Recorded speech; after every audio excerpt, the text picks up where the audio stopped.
Baik, selamat malam. Shalom Bapak Ibu Saudara sekalian. Malam ini kita lanjutkan program online Bible Study. Masih kitab Markus sesi keempat, Saudara. Temanya saya beri tema Kuasa Tuhan dan Respon Manusia. Seperti sudah seharusnya mari kita tundukkan kepala lebih dahulu. Mari Saudara kita berdoa. Bapa di surga, terima kasih kembali Engkau kumpulkan kami semua di ruang Zoom ini. Biarlah kami melalui segala sarana ini boleh belajar bersama-sama kebenaran firman-Mu. Sehingga semua kami menjadi mengerti semakin hari semakin lengkap, semakin hari semakin kudus. Terima kasih urapi mulut hamba-Mu untuk menyampaikan kebenaran ini. Hanya di dalam nama Tuhan Yesus kami berdoa. Amin. Baik, Bapak Ibu Saudara, saya share dulu screen-nya ya. Ya, malam ini adalah sesi keempat Kitab Markus. Kuasa Tuhan dan Respon Manusia. Saudara, kita akan lanjutkan pembacaan Alkitab kita, yaitu Markus pasal 5 dan pasal 6, saudara, malam ini. Ini tentang mujizat dan iman yang menguatkan. Jadi dua pasal ini akan menampilkan otoritas Tuhan Yesus atas roh jahat, atas penyakit, atas kematian. Ya, serta respon manusia, berbagai macam respon. Di sebelah kanan ini contoh manuskrip Alkitab asli, tulisannya begitu, saudara. Nah, kita memasuki pembacaan Markus pasal 5 ayat 1 sampai 20, Saudara. Markus pasal 5 ayat 1 sampai 20. Coba kita baca dulu ya. Markus pasal 5 ayat 1 sampai 20. Lalu sampailah mereka di seberang danau di daerah orang Gerasa. Ini yang dimaksud tentu Danau Galilea, Saudara. Ya, di daerah orang Gerasa. Lokasinya di dekat Danau Galilea. Baru saja Yesus turun dari perahu, datanglah seorang yang kerasukan roh jahat dari pekuburan menemui dia. Orang itu diam di sana dan tidak ada seorang pun lagi yang sanggup mengikatnya. Sekalipun dengan rantai, namanya kerasukan, saudara, rantai pun diputuskan. Karena sudah sering ia dibelenggu dan dirantai tetapi rantainya diputuskannya, dan belenggunya dimusnahkannya, sehingga tidak ada seorang pun yang cukup kuat untuk menjinakkannya. Jadi ini orang gila yang liar, yang tenaganya kuat sekali karena kerasukan roh jahat. Ya. Ayat 5, siang malam ia berkeliaran di pekuburan dan di bukit-bukit sambil berteriak-teriak dan memukuli dirinya dengan batu. Ketika ia melihat Yesus dari jauh, berlarilah ia, mendapatkannya lalu menyembahnya. Dan dengan keras ia berteriak, "Apa urusanmu dengan aku, hai Yesus, anak Allah yang maha tinggi? Demi Allah jangan siksa aku." Saudara perhatikan ini. Roh jahat saja langsung mengenali Yesus. Bahwa Tuhan Yesus adalah anak Allah yang maha tinggi. Sementara, ironinya, umat pilihan malah tidak mengenalnya. Ayat 8. Karena sebelumnya Yesus mengatakan kepadanya, "Hai engkau roh jahat, keluar dari orang ini." Jadi, yang merasuk ini adalah roh jahat, saudara. Bukan setan. Setan atau iblis itu satu pribadi, Lucifer itu. Tapi kalau roh jahat itu banyak, roh-roh jahat. Yaitu sepertiga malaikat di surga yang diseret oleh si naga tua itu. Jatuh ke bumi. Ya. Nah, ayat 9, kemudian ia bertanya kepada orang itu, "Siapa namamu?"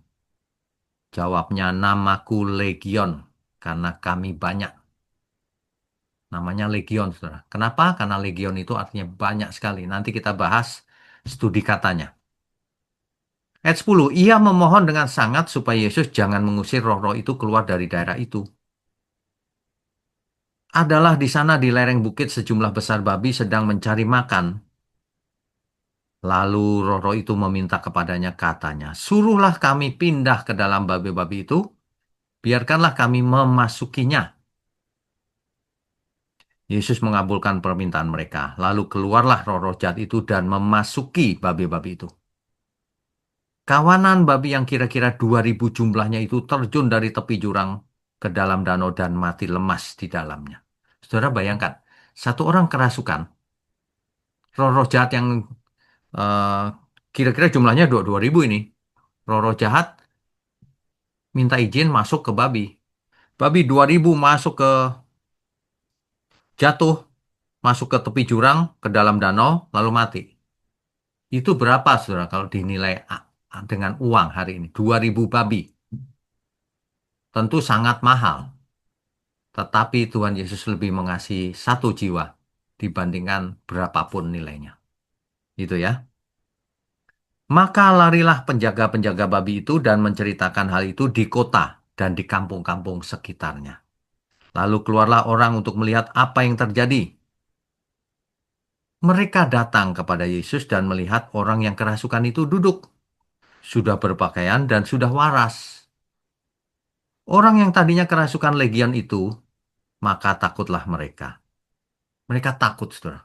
Ini kuasa apa ini? Gitu ya. Orang-orang yang telah melihat sendiri hal itu menceritakan kepada mereka tentang apa yang telah terjadi atas orang yang kerasukan setan itu dan tentang babi-babi itu. Nah, gitu, saudara. Ya. Lalu mereka mendesak Yesus supaya ia meninggalkan daerah mereka. Mereka malah mengusir Tuhan Yesus. Mereka ketakutan, saudara. Ini kuasa apa ini? Waduh, 2.000 babi nyebur ke danau mati, ruginya berapa itu? Eh, Orang-orang ini berpikir macam-macam. Ayat 18. Pada waktu Yesus naik lagi ke dalam perahu, orang yang tadinya kerasukan setan itu meminta supaya ia diperkenankan menyertai dia. Yesus tidak memperkenankannya, tetapi ia berkata kepada orang itu, "Pulanglah ke rumahmu, kepada orang-orang sekampungmu dan beritahukanlah kepada mereka segala sesuatu yang telah diperbuat oleh Tuhan atasmu dan bagaimana ia telah mengasihani engkau." Orang ini, orang yang kerasukan ini dijadikan penginjil. Hidupnya dijadikan kesaksian oleh Tuhan Yesus. Ceritakan apa yang Tuhan perbuat atasmu ya. Orang itu pun pergilah dan mulai memberitakan di daerah Dekapolis segala apa yang telah diperbuat Yesus atas dirinya dan mereka semua menjadi heran. Ini luar biasa loh, saudara. Ya, oke, kita lihat slide-nya.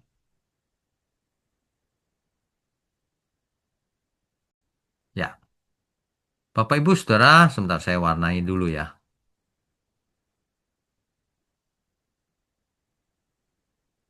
Ya, Dekapolis ini itu yang warnanya orange ini, saudara.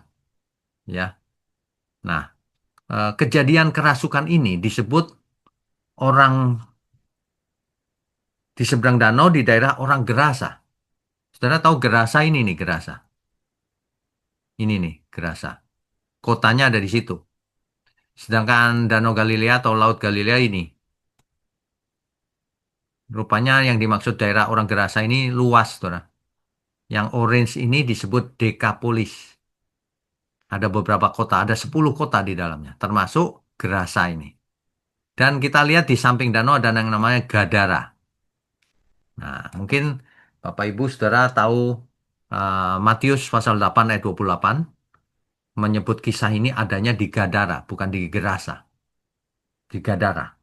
Nah, kenapa ada perbedaan begini? Nah, ini yang perlu kita luruskan supaya tidak ada yang menyangka, oh Alkitab salah kalau gitu, bukan. Ya, Gerasa adalah kota kuno yang sekarang dikenal sebagai Jeras, terletak di negara modern yang namanya Yordania. Ini, saudara, Gerasa itu ini, kota yang ada di Yordania. Sekitar 48 kilometer di sebelah utara Aman. Ya. Di sebelah timur Sungai Jordan, tentu saja ini Sungai Jordan ini.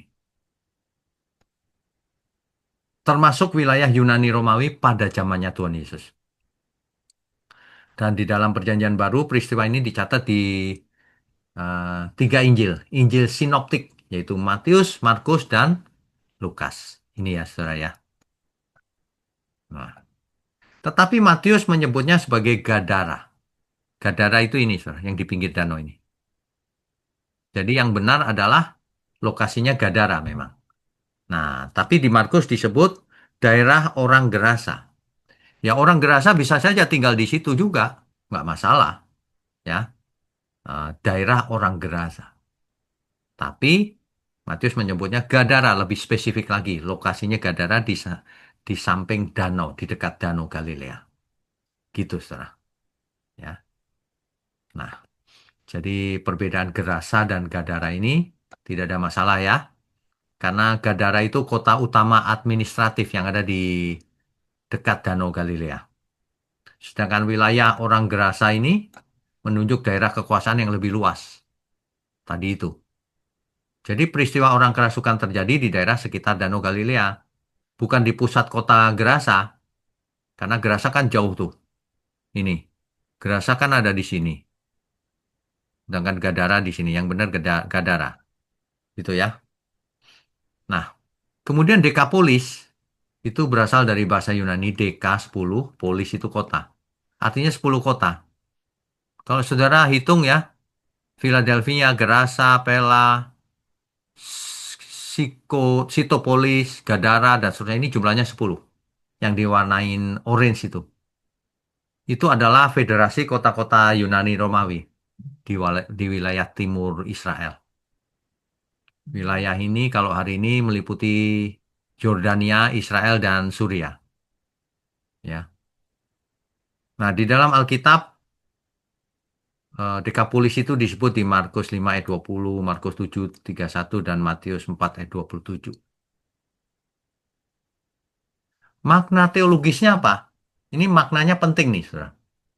Dekapolis itu adalah wilayah orang-orang kafir yang sifatnya Helenistik, dewa-dewa Yunani gitu yang disembah. Ya. Nah, Yesus menyeberang Danau Galilea ke wilayah ini. Artinya Injil tidak hanya untuk orang Yahudi. Jadi sejak awal pelayanan Yesus menjangkau bangsa-bangsa lain juga. Orang kerasukan di wilayah orang di Gerasa ini atau Gadara itu menjadi penginjil pertama di wilayah non-Yahudi. Karena ia diutus untuk bersaksi bagi orang-orang di kampungnya sendiri. Gitu, saudara. Nah, inti ceritanya kita sudah tahu, kita sudah baca tadi. Seorang pria di daerah orang Gerasa, tepatnya di Gadara, itu hidup di kuburan karena kerasukan roh jahat. Setiap diikat di rantai, putus rantainya. Sehingga tidak ada orang yang berani mendekat. Nah, tapi ketika Tuhan Yesus turun eh,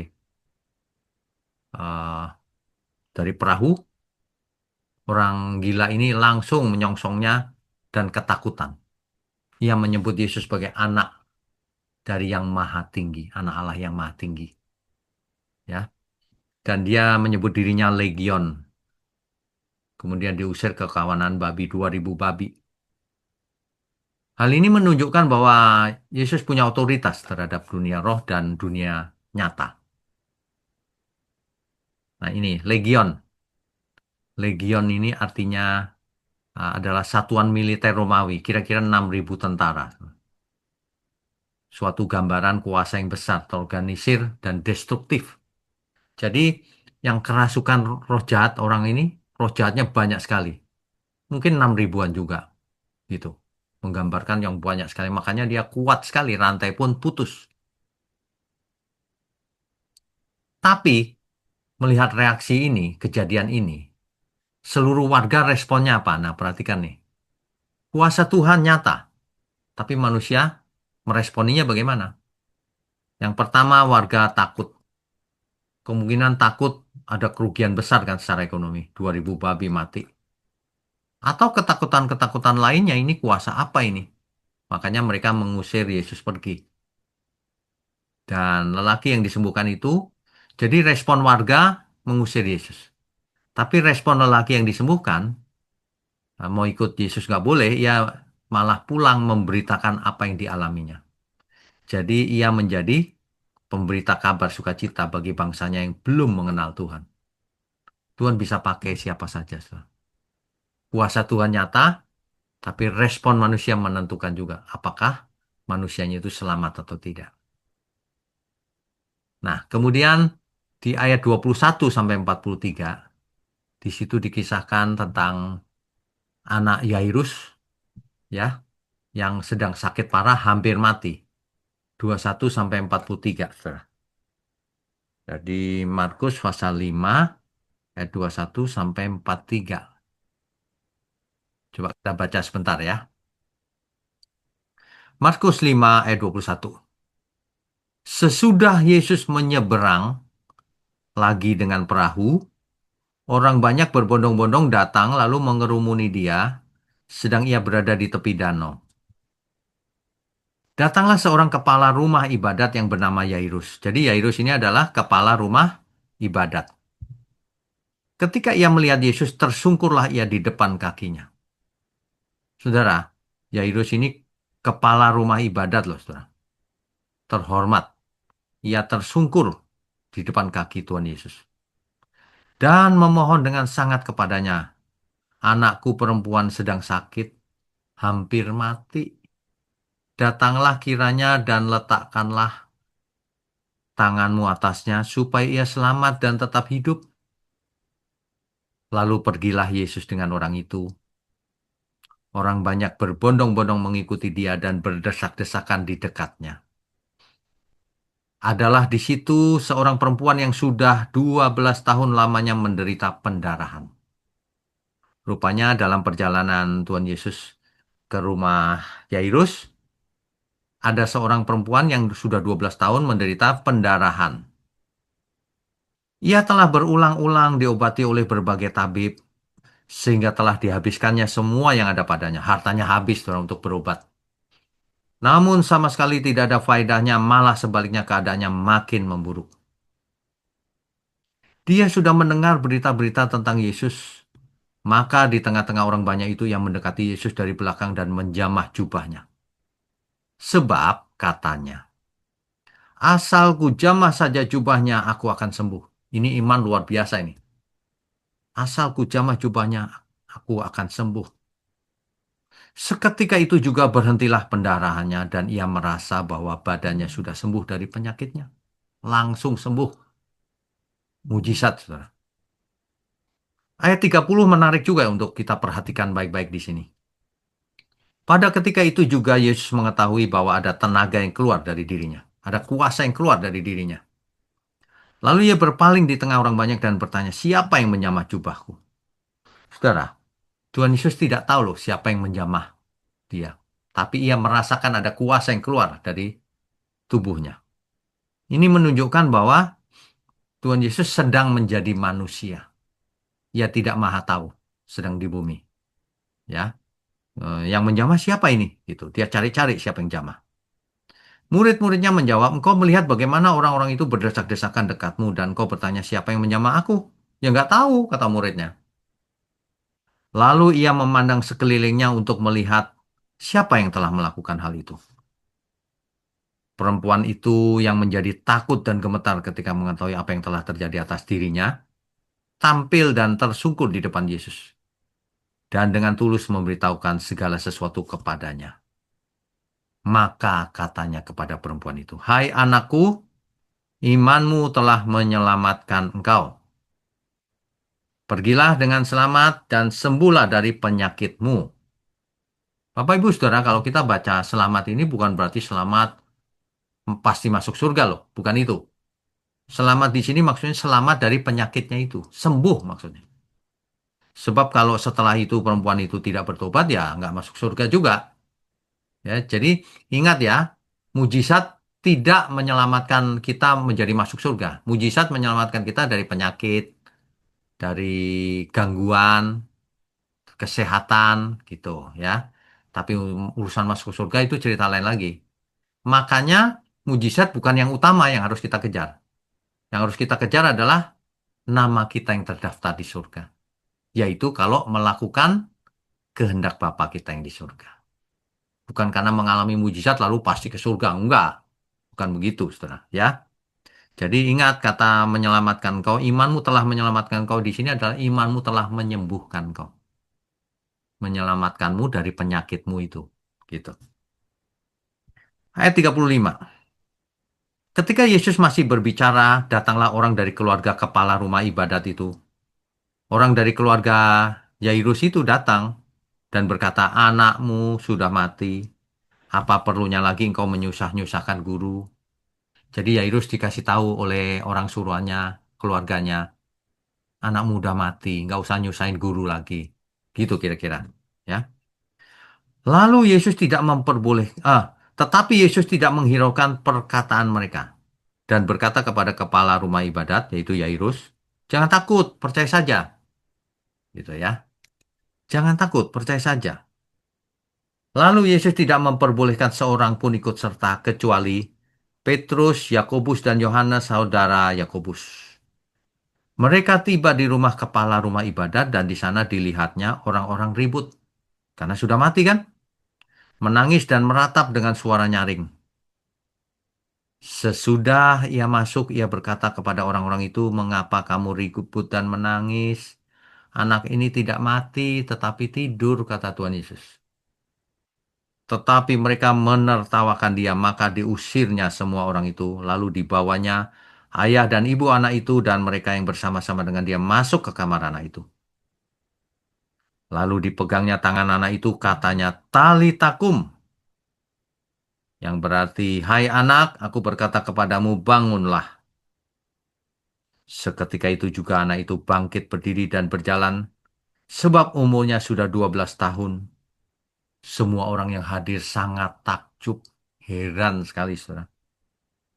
Ayat 43, dengan sangat ia berpesan kepada mereka, supaya jangan seorang pun mengetahui hal itu. Lalu ia menyuruh mereka memberi anak itu makan. Nggak usah cerita-cerita ya, gitu. Ini selalu dilakukan Tuhan Yesus di awal-awal pelayanannya, jangan cerita-cerita ya. Kenapa, saudara? Karena Tuhan tidak mau orang mencari dirinya karena mujizat. Gitu loh. Hanya karena mujizat. Ya. Oke, kita lihat slide-nya. Ya. Yairus itu kepala rumah ibadat kan, tadi sudah kita baca. Seorang pemimpin agama Yahudi yang dihormati. Ia seorang pemimpin sinagoga, saudara. Dan ia sujud di kaki Tuhan Yesus. Ia menunjukkan bahwa ia membutuhkan pertolongan yang nyata. Nah, tapi sebelum Tuhan Yesus menyembuhkan anak itu, ada seorang perempuan yang pendarahan 12 tahun tadi kan, asalku jamah jubahnya aku sembuh. Dan seketika itu sembuh. Ketika perempuan itu menjamah jubah Tuhan Yesus, maka ada tenaga atau kuasa yang keluar. Ini menunjukkan bahwa Yesus benar-benar menjadi manusia. Benar-benar menjadi manusia, saudara. Sama seperti kita. Tidak maha tahu. Karena memang sedang mengosongkan dirinya. Filipi 2 ayat 7. Nah, yang dikatakan Tuhan Yesus dengan kata-kata talitakum, itu bahasa Aram, saudara. Talita artinya gadis kecil, anak perempuan kecil. Kum itu artinya bangunlah. Talitakum, hai anak, nak, bangun ya, kira-kira gitu. Jadi bukan teriakan yang dramatis atau yang bagaimana, tapi teriakan lembut. Nak, bangun, gitu. Kelembutan seorang bapak. Talitakum. Nah, kalau kita perhatikan struktur narasi dari Injil Markus ini, itu pertama permintaan Yairus, kemudian perempuan pendarahan 12 tahun sebelum permintaan Yairus diselesaikan, dan kembali ke kisah anak Yairus. Ini bukan kebetulan, saudara. Ya. Pesan teologisnya adalah Yesus peduli pada yang elit seperti Yairus, kepala ibadat, maupun yang terbuang seperti perempuan yang pendarahan 12 tahun itu kan dianggap najis sama banyak orang. Tuhan peduli semuanya. Ya. Dan ada paralelnya. Anak Yairus 12 tahun usianya, perempuan yang pendarahan 12 tahun sudah sakit. Ya. Ya, anak Yairus itu anak pejabat, sedangkan perempuan yang pendarahan itu wanita terbuang. Anak Yairus hampir mati, bahkan akhirnya mati. Kalau perempuan hidup dalam kenajisan. Satu disentuh Yesus, satu menyentuh Yesus. Ya, itu ada paralelnya. Intinya Tuhan Yesus peduli kepada semua orang, baik yang elit maupun yang orang biasa. bahkan orang terbuang. Ini saudara, Gadara yang tadi, ya. Kemudian ini Kapernaum, di sini Nazaret, kota Tuhan Yesus ya, Kapernaum dan Nazaret. Oke, jadi pesan teologisnya di pasal 5 ini, bahwa Yesus berkuasa atas semua unsur ciptaan dan juga roh. Ini menunjukkan ada kuasa ilahi atas realitas supranatural. Sedangkan iman sebagai sarana kesembuhan, iman pribadi wanita tadi, asalku jamah jubahnya aku sembuh. Nah, itu sarana kesembuhan. Iman keluarga Yairus juga sama, menjadi saluran mujizat. Anak yang mati bangkit lagi.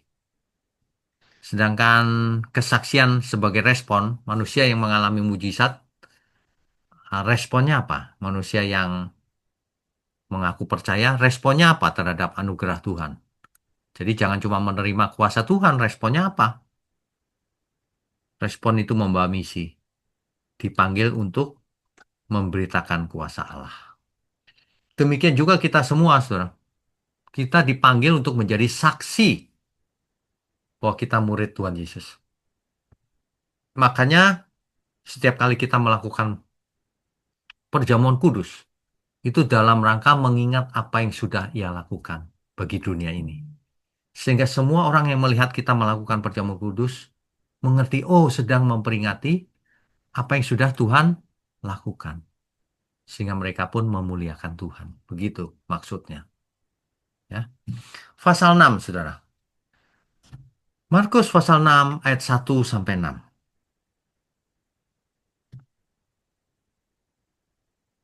Jadi Tuhan Yesus kembali ke Nazaret nih ceritanya. Kemudian Yesus berangkat dari situ dan tiba di tempat asalnya sedang murid-muridnya mengikuti dia. Nah ini nih ya. Pada hari Sabat ia mulai mengajar di rumah ibadat dan jemaat yang besar takjub ketika mendengar dia dan mereka berkata, dari mana diperolehnya semuanya itu? Hikmat apa pula kah yang diberikan kepadanya? Dan mujizat-mujizat yang demikian bagaimanakah dapat diadakan oleh tangannya? Bukankah ia ini tukang kayu, anak Maria, saudara Yakobus, Yoses, Yudas, dan Simon? Dan bukankah saudara-saudaranya yang perempuan ada bersama kita? Lalu mereka kecewa dan menolak dia. Maka Yesus berkata kepada mereka, seorang nabi dihormati di mana-mana, kecuali di tempat asalnya sendiri, di antara kaum keluarga dan di rumahnya. Ayat 5 menarik untuk diperhatikan, saudara. Ia tidak dapat mengadakan satu mujizat pun di sana, kecuali menyembuhkan beberapa orang sakit dengan meletakkan tangannya atas mereka. Saudara, mujizat Tuhan tidak untuk dilakukan, untuk diberikan kepada orang-orang yang menolaknya. Itu sebabnya bukan Tuhan tidak bisa mengadakan satu mujizat, tapi Tuhan tidak bisa, tidak mau karena apa? Karena banyak orang tidak percaya. Tapi yang menarik diperhatikan ini, saudara. Seorang nabi dihormati di mana-mana, kecuali di tempat asalnya sendiri. Jadi kalau saudara misalnya di rumah sendiri, oleh orang tua, oleh saudara-saudaranya saudara, tidak dianggap, diremehkan. Padahal saudara seorang pelayan Tuhan di gereja, itu wajar saja, saudara. Saudara tidak usah heran, memang begitu. Orang suka meremehkan apa yang mereka kenal. Dia kan aku kenal, gitu. Padahal dia dipakai Tuhan luar biasa. Nah, ini yang terjadi. Jadi yang menyebabkan Tuhan tidak mengadakan satu mujizat pun adalah apistia, ketidakpercayaan orang-orang itu. Ya, ini bukan berarti kuasanya terbatas, tetapi ketidakpercayaan menutup ruang manifestasi karya Allah. Jadi tidak tidak percaya ya sudah, gitu. Seringkali manusia malah meremehkan apa ya atau siapa yang ia kenal. Anggap enteng, saudara. Kalau punya sesuatu dianggap enteng. Memang begitu. Masih sehat dianggap enteng, nanti kalau sudah sakit pengen sehat. Ya, punya teman baik dianggap remeh, nanti kalau temannya pergi sudah hilang baru dia tahu nilainya. Seorang istri atau suami dianggap enteng, diperlakukan suka-suka sendiri. Nanti kalau pasangan kita pergi, kitanya nangis-nangis. Manusia itu suka begitu memang, ya. Jangan sampai terlambat, saudara. Bertobatlah. Nah, jadi kalau kita lihat konteks sosial dan rohaninya, Markus 6 ayat 5 itu, ketidakpercayaan orang banyak itu berakar pada prasangka dan asumsi pribadi, ya. Jadi ada familiarity bias. Terjadi bias, ya. Aku kenal sama dia. Dia kan anaknya tukang kayu tuh, gitu. Sama di kejadian sehari-hari kita yuk begitu. Aku kenal sama dia gitu, nggak hormat, ya. Padahal kalau orang dipakai Tuhan, siapapun orangnya, mau saudara kita maupun orang lain, kita harus mendengarkan kebenaran darinya. Karena kalau itu memang disuruh Tuhan. Kalau tidak disuruh Tuhan ya jangan. Ya. Social prejudice, prasangka buruk, saudara. Banyak orang itu suka prasangka, ah dia gitu tuh, tapi nggak ada faktanya. Alangkah bodohnya manusia yang mendengar berita tanpa diverifikasi ke sumber aslinya. Itu bodoh sekali itu. Orang seperti itu pasti gampang ditipu oleh si ular. Hati-hati, saudara. Spiritual blindness, buta rohaninya. Karena tidak cinta Tuhan, tidak belajar firman kebenaran, buta. Ya. Low expectation, harapannya rendah kepada orang-orang yang ia kenal. Ah, paling dia begitu, gitu. Anggap enteng. Ya. Nah, lalu ayat 7 sampai 13, Tuhan Yesus memanggil ke-12 murid dan mengutus mereka berdua-dua, memberi mereka kuasa atas roh jahat, dan mereka diperintahkan untuk pergi tanpa bekal yang berlebihan, hanya membawa tongkat dan sandal. Ya, jadi untuk apa? Untuk memberitakan pertobatan, supaya banyak orang bertobat dengan iman yang tulus. Untuk apa? Untuk menyembuhkan orang yang sakit, menunjukkan kuasa ilahi menurut melalui tindakan penyembuhan, mujizat, minimalkan beban, mempercayakan providensia pemeliharaan Tuhan dalam setiap perjalanan. Jangan mengandalkan diri sendiri. Ya. Perhatikan Markus 6 ayat 11, saudara. Dan kalau ada suatu tempat yang tidak mau menerima kamu, dan kalau mereka tidak mau mendengarkan kamu, keluarlah dari situ dan kebaskanlah debu yang di kakimu sebagai peringatan bagi mereka. Jadi saudara jangan ngotot, orang sudah tidak mau menolak, terus ngotot terus. Kalau orang tidak mau mendengar sama sekali, kebaskan debu, saudara. Kalau orang masih mau dengar, masih oke. Meskipun belum percaya misalnya. Tapi kalau orang sudah tidak mau dengar sama sekali, kebaskan debu. Jangan mau dipermainkan oleh orang-orang yang seperti itu. Kan kamu harus mengasihi aku. Ya, tapi kamu nggak perlu, nggak pantas dikasih, menolak anugerah Tuhan soalnya. Nanti saja kalau kau sudah bertobat, kita datang lagi. Gitu ya. Nah, kemudian di ayat 14 sampai 29 mengisahkan tentang kematian Yohanes Pembaptis. Tentang ini kita sudah pernah bahas di kitab Matius ya, saudara ya. Yaitu Herodes Antipas memenjarakan Yohanes Pembaptis karena mengkritik pernikahannya yang tidak sah dengan Herodias, istri dari saudaranya sendiri. Herodias sangat dendam dan ingin membunuh Yohanes. Namun Herodes takut karena Yohanes adalah seorang nabi yang banyak pengikutnya. Tetapi putri Herodias menari dan menyenangkan Herodes hingga ia bersumpah memberikan apapun yang diminta. Ternyata atas saran ibunya gadis itu meminta kepala Yohanes di atas baki. Herodes terpaksa memenuhi hal itu. Kejam sekali, saudara. Nah, lalu kisah berikutnya ayat 30 sampai 44 itu tentang mujizat 5 roti dan 2 ikan. 5 roti dan 2 ikan untuk memberi makan 5.000 orang laki-laki, saudara. Belum terhitung perempuan dan anak-anak. Ya. Tapi masih sisa 12 keranjang lagi. Ini menunjukkan kelimpahan berkat Tuhan. Mujizatnya luar biasa. Ya, gitu. Kemudian ada peristiwa Yesus berjalan di atas air. Setelah mujizat pemberian makan, Yesus menyuruh murid-muridnya naik perahu terlebih dahulu ke seberang. Kenapa? Karena Yesus tinggal sendirian di darat untuk berdoa di malam hari. Murid-murid ketika malam itu menghadapi angin keras dan perahu bergoyang hebat di tengah danau. Dan mereka takut, saudara. Tapi sekitar jam 3 sampai 6 pagi, Yesus berjalan di atas air mendekati perahu mereka. Murid-murid takut, mereka kira itu hantu. Tetapi Tuhan Yesus berkata, tenang, ini aku, jangan takut. Setelah Yesus naik, angin reda dan mereka tiba di tujuan. Tapi murid-murid masih belum memahami mujizat roti itu bagaimana. Ya, ini belum pernah terjadi, saudara. Kalau ada tukang sulap yang berjalan di atas air, itu kan pakai trik. Kalau ini di alam.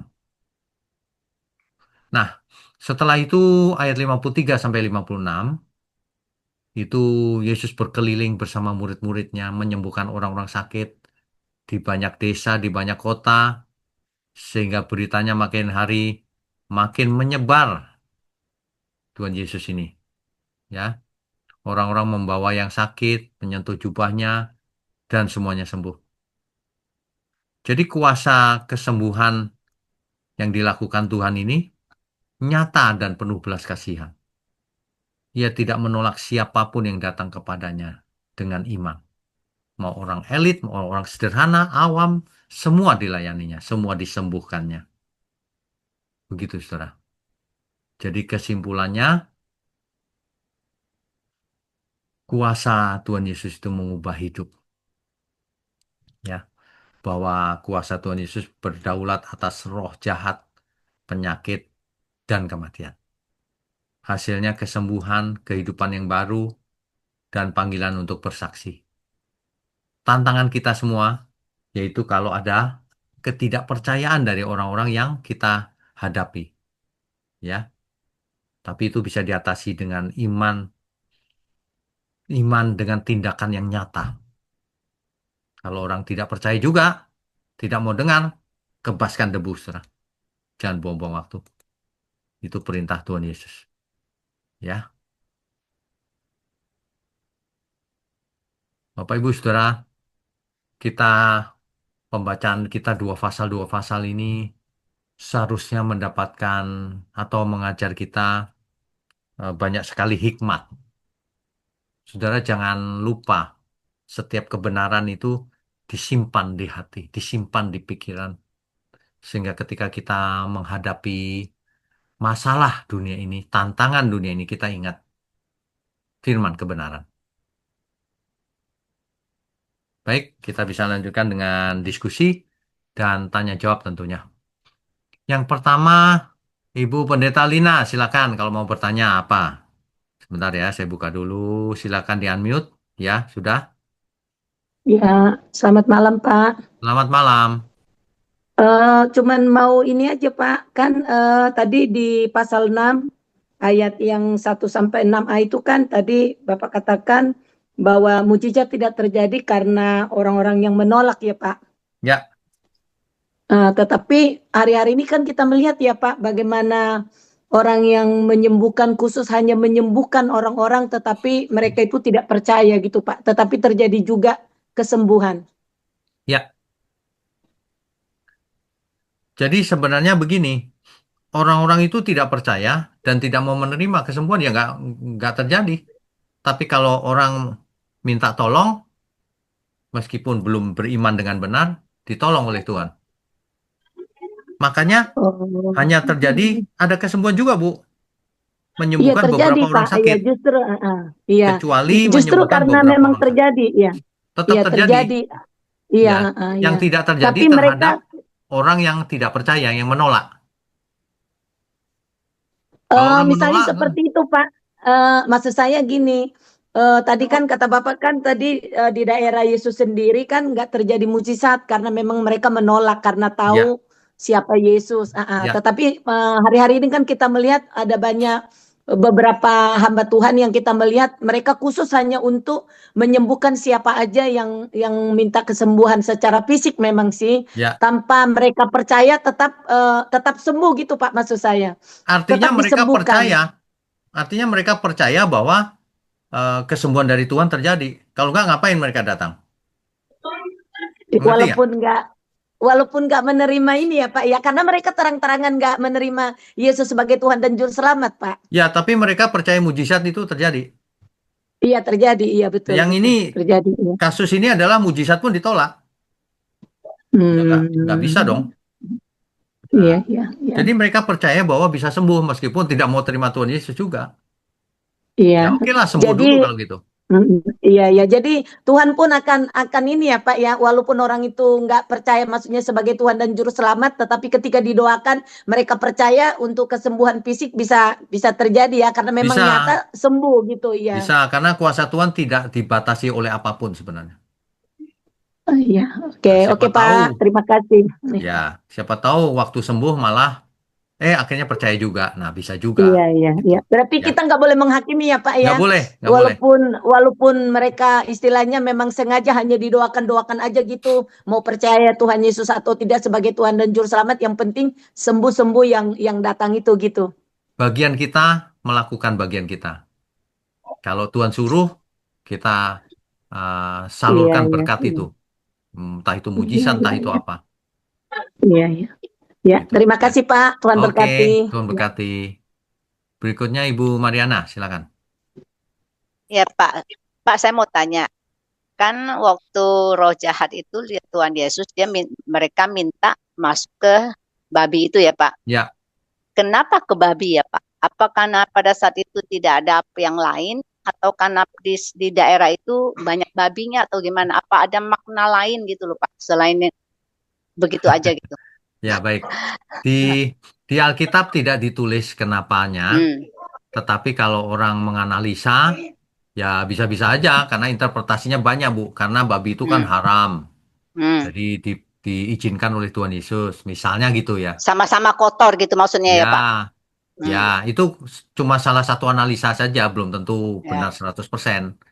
Yang ya, kedua misalnya, karena di dekat situ yang ada babi, hmm, ya bisa juga kan? Ya, ya, tapi tidak disebut eh, kenapa tepatnya. Gitu.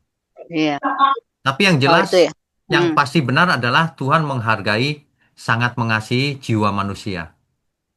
Dua Oh ribu iya, babi pun dikorbankan oleh Tuhan. ya, ya Pak. Pak satu lagi ya. Ya, Waktu Tuhan Yesus mengutus muridnya kan bawaannya tuh baju satu semua, nggak ya, banyak lah gitu ya Pak ya. ya. Terus hanya bawa tongkat sama sendal.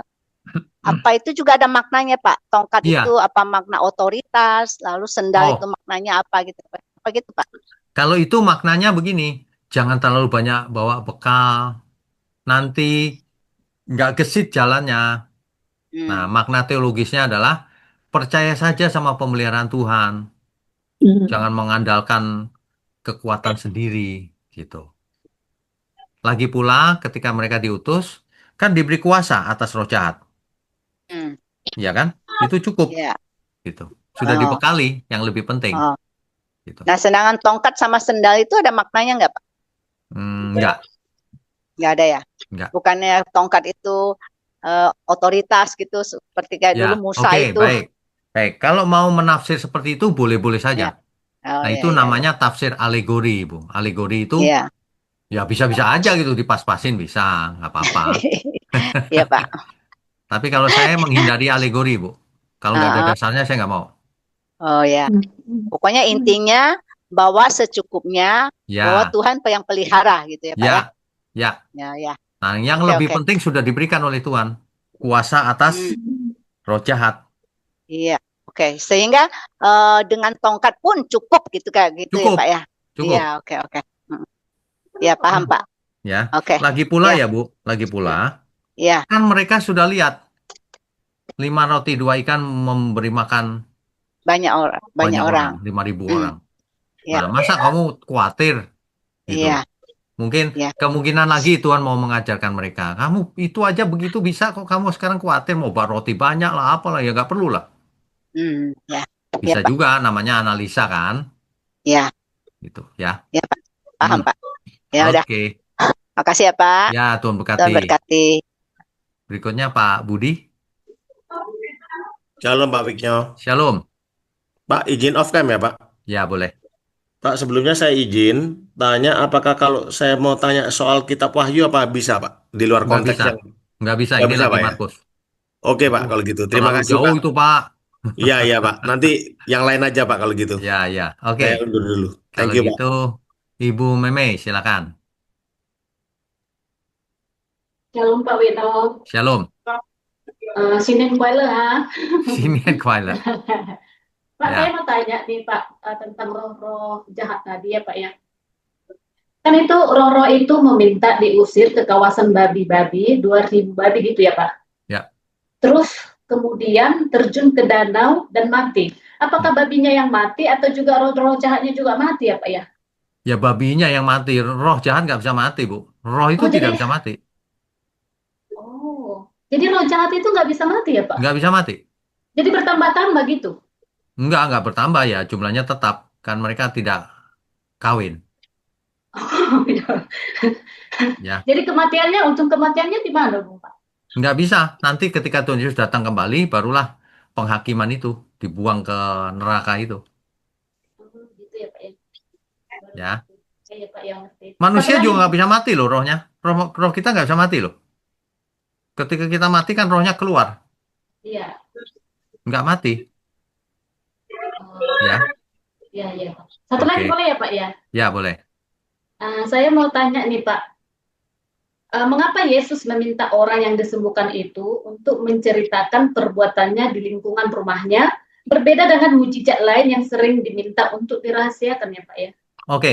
Kalau kita perhatikan orang yang disembuhkan ini adalah ia kembali lagi ke Dekapolis, bukan? Ke tempat orang-orang yang belum mengenal Tuhan, yang masih Ya. kafir. Jadi orang-orang ini disuruh bersaksi di sana. Nah, sedangkan di daerah sendiri di Israel, itu kan orang yang sudah mengenal Tuhan. Jangan cerita, nanti orang tertarik gara-gara bukan kebenaran, gara-gara mujizat. Mujizat, oh iya. Kalau orang kafir, lewat mujizat dulu. Nah, itu beda-beda memang. Oh iya Pak. Ya, Tapi kan Pak, kalau Yesus itu kan sebagai manusia tuh. ya, Tapi kok ada kuasa mujizatnya ya Pak ya? ya. Kita sebagai manusia punya kuasa mujizat nggak? Kalau dikasih Tuhan ya bisa. Nah, Tuhan Yesus memang diutus oleh Bapa di surga, diberi kuasa mujizat. Oh, Ngerti nggak maksudnya? iya, ngerti Jadi ngerti, ia Pak. sebagai manusia mengosongkan diri, tapi kenapa bisa berjalan di atas air mengampuni ini? Iya. Diberikan otoritas oleh Bapa di surga. Diberi kuasa oleh Bapa di surga. Gitu. Supaya Sama dengan hamba Tuhan yang menumpangkan tangan sembuh, memangnya dia yang sakti? Bukan. Diberi kuasa oleh Tuhan.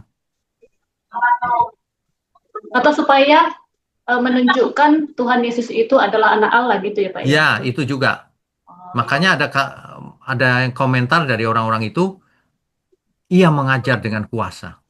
Ini pasti dari atas, gitu. Iya, ngerti Pak. Ya. Iya. Oke. Kasih ya Pak Tuhan nasihatnya. berkati. Shalom, Tuhan berkati. Berikutnya Pak Made, Ya, silakan. terima kasih Pak. Selamat Ya. malam Pak. Salam Selamat Pak. malam. Shalom. Kembali lagi ke kejadian Gerasa Pak. Ya, Gerasa. Yang pertama sudah ditanyakan tadi oleh Bu Mariana. Ya. Kenapa ke babi itu Pak? Ya. Ya. Saya lanjut yang kedua saja Pak pertanyaannya. Ini kan kelihatannya Pak, kalau kami melihat kan roh dan jiwa manusia ini dikuasai oleh roh-roh jahat ini Pak. Ya. Dan Ya. di kejadian Gerasa ini betul-betul full gitu, sempurna dikuasai begitu, sehingga roh jahat itulah berbicara melalui manusia, kesadaran manusia itu Betul. Pak seolah-olah betul-betul ditutup gitu Pak. Betul. Ya, betul-betul ditutup ya. Artinya dia dimasuki oleh kuasa-kuasa roh jahat itu melalui pikirannya. Begitulah Pak.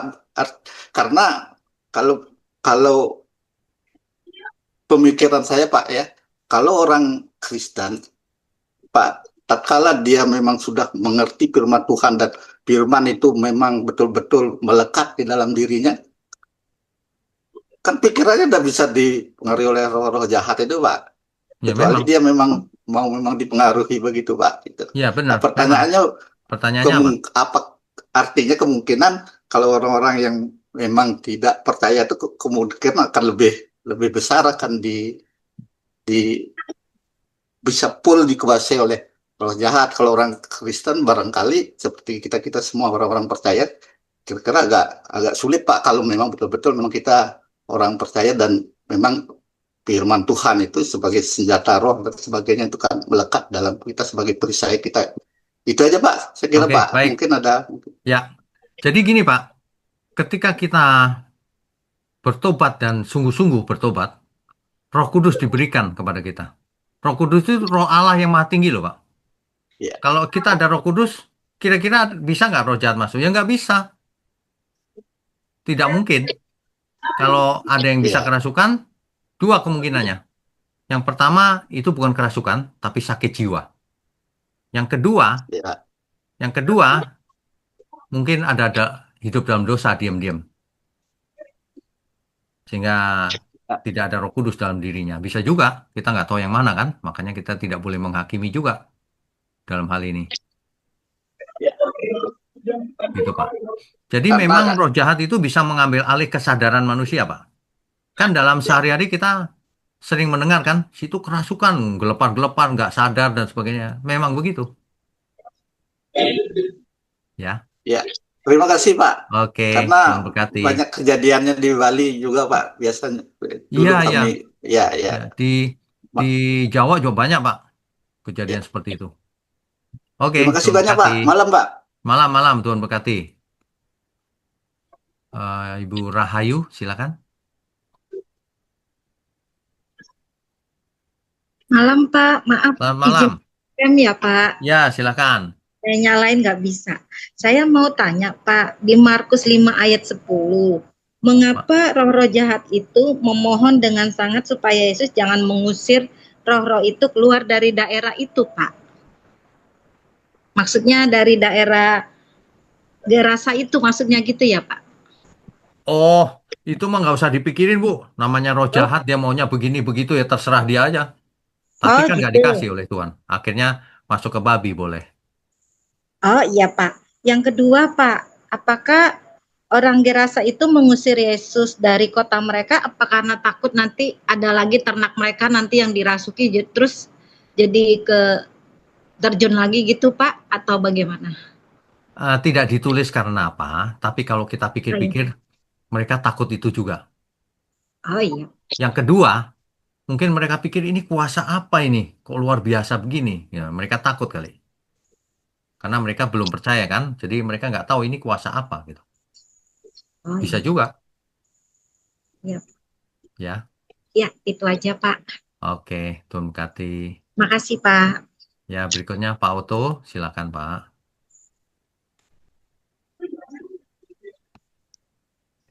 Ya. Halo Pak Nyot, Tuhan Yesus berkati.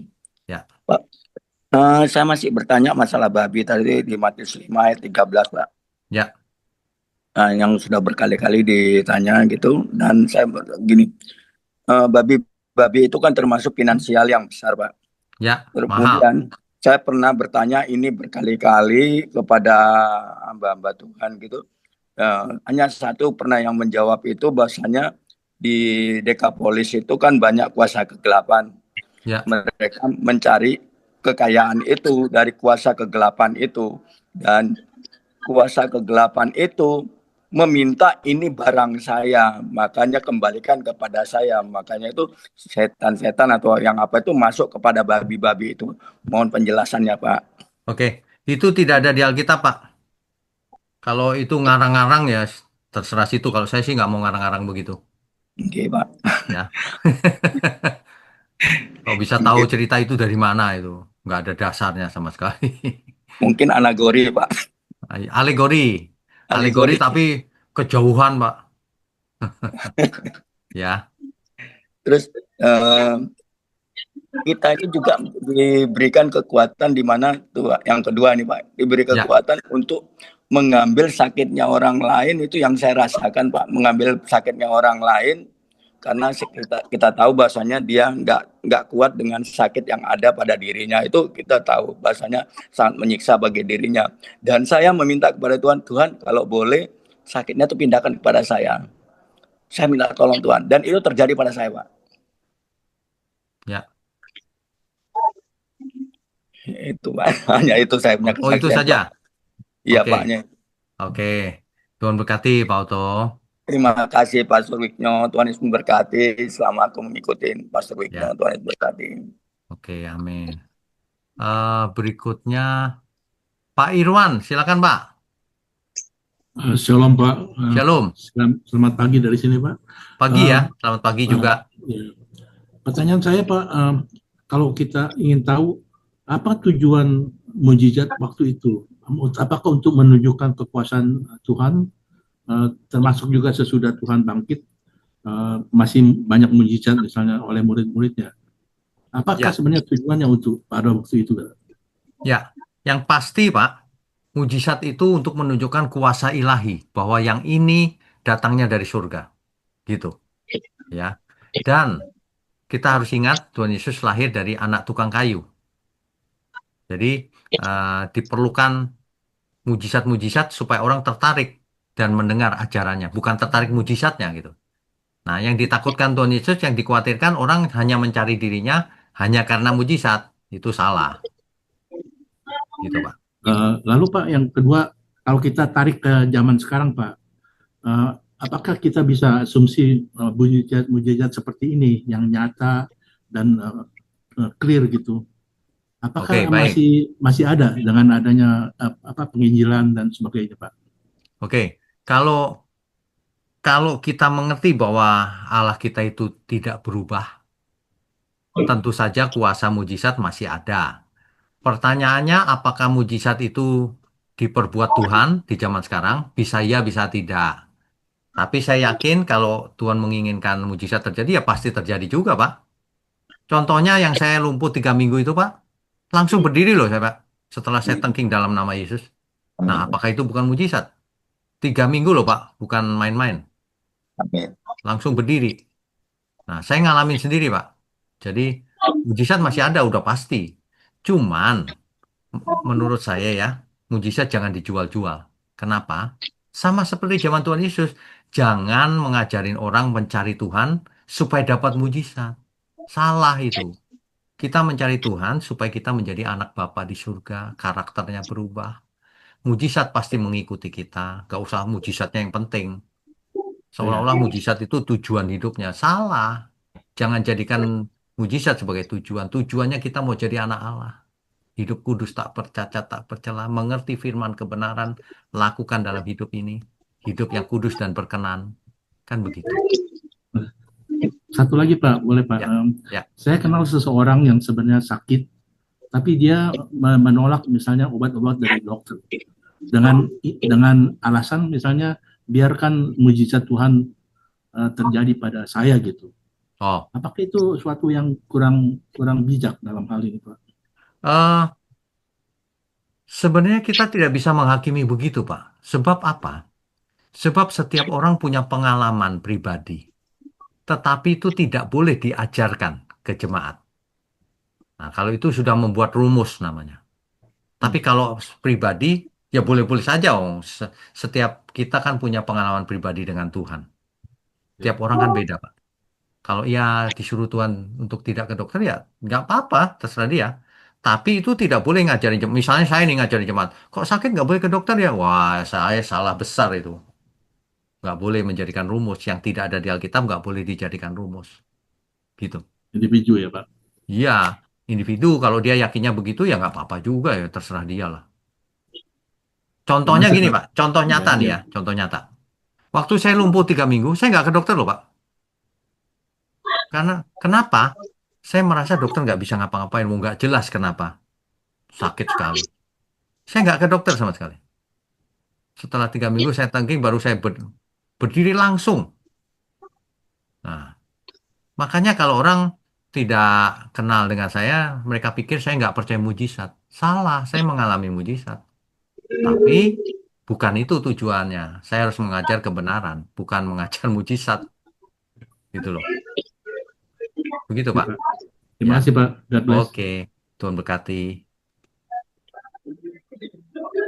Berikutnya masih ada. Masih, Bu Ivon, silakan. Langsung pertanyaannya ya. Ya Pak, perjamuan kudus Pak. Ya. Itu untuk tadi Bapak katakan untuk memperingati Tuhan Yesus. Ya. Ada di ayat lain kalau melakukan perjamuan kudus ada yang bisa mengakibatkan sakit. Apa kalau melakukannya salah itu bagaimana ya Pak? Ayatnya mana? Aduh saya lupa ya Pak. Nanti Wah, saya kalau cari ya Pak. pertanyaan harus ada dasarnya. Kalau lupa ya. Oh iya. Nanti saya cari minggu depan. Ya. Ya. Artinya gini loh. Kalau melakukan perjamuan kudus itu harus dengan hormat. Tidak boleh asal-asalan. Oh iya. Itu untuk mengingat akan apa yang Tuhan lakukan kepada umat manusia. Gitu. Harus dengan hormat. Nggak boleh buat main-main.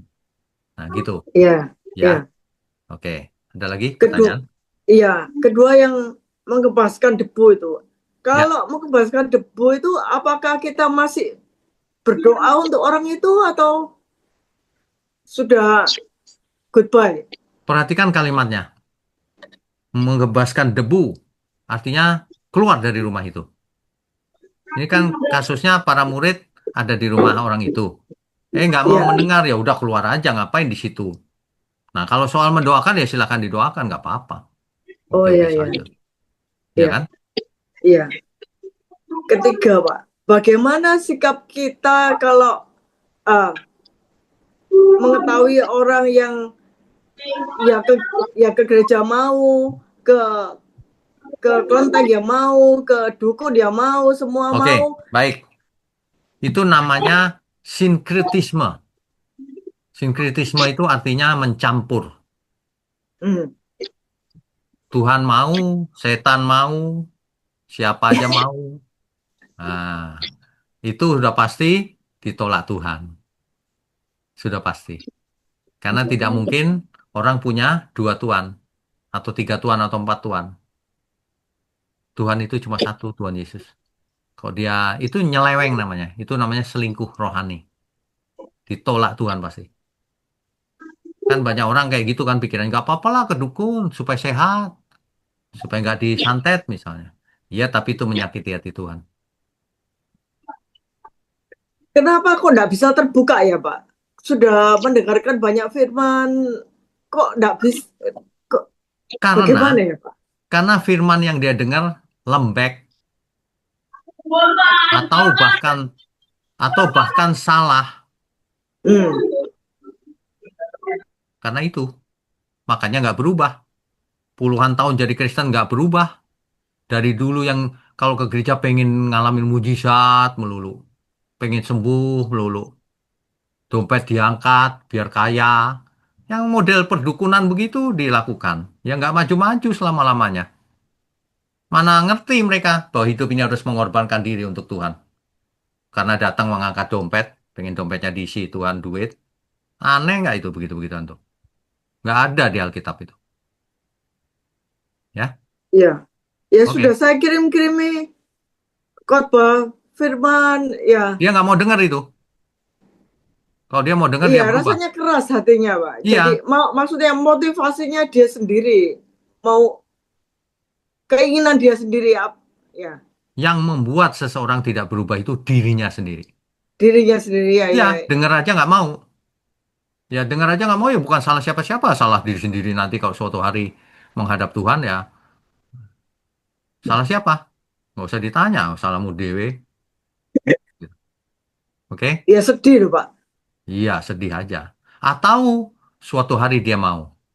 Nah, Jadi kita kita nggak tahu. jangan give up Pak ya. Jangan give up.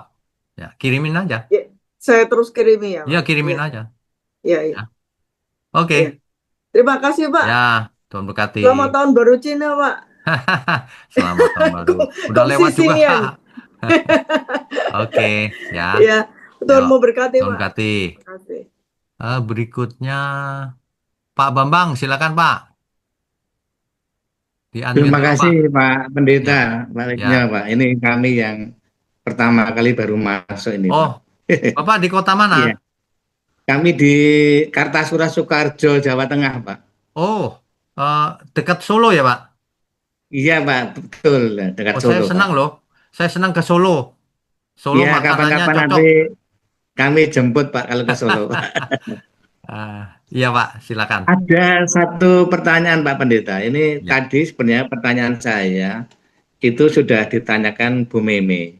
Oh, Ya, jadi saya hanya menanyakan mungkin tentang Rabu-Abu boleh Pak? boleh?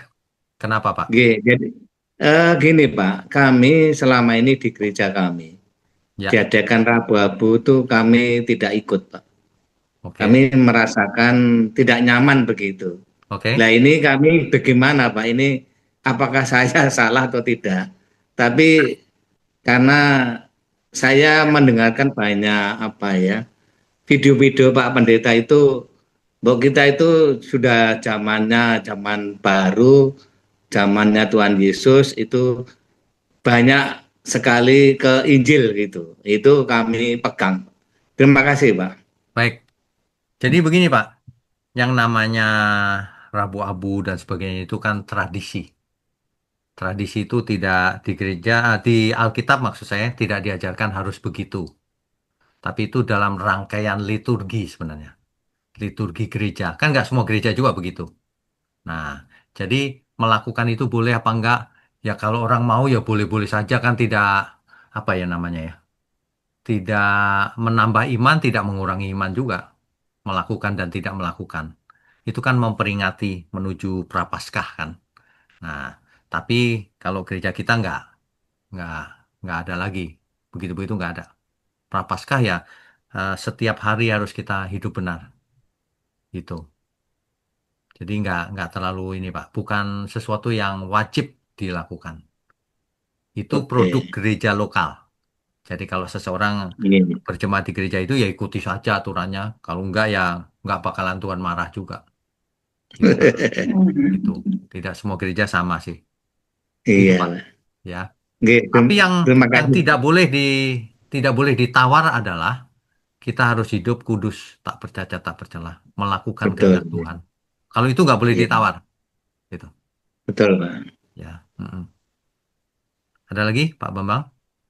Saya kira cukup Pak. Terima kasih sekali Oh, pencerahannya. Oke. Mungkin sama dengan GMM ya. Jadi macam yang kira-kira kita ragu-ragu ya hidup kudus saja menurut Ya. Injil dan perintah Tuhan Yesus begitu Pak. Iya, betul. Ya. Oke, Tuhan berkati, Pak Bambang. Terima kasih Pak. Tuhan memberkati. Ya. Berikutnya, ini saya nggak tahu namanya nih, karena namanya Vivo. Shalom Pak, saya Pak. Siapa ini? Pak Sucipto Pak, pakai HP saya. Oh, oke, silakan. Pak Cipto, silakan. Ya maaf, saya enggak pakai video Pak. Nggak apa-apa. Ya, begini Pak, saya mau tanya yang mengenai Yesus ketemu orang yang kerasukan roh jadi Gadara. Ya, Gadara, oke Pak. Itu waktu itu kan menyuruh orang yang kerasukan roh jahat ini menyuruh untuk memindahkan roh itu ke babi, Pak. Betul itu, Pak? Betul. Bapak ini ya terlambat tadi ikutnya ya?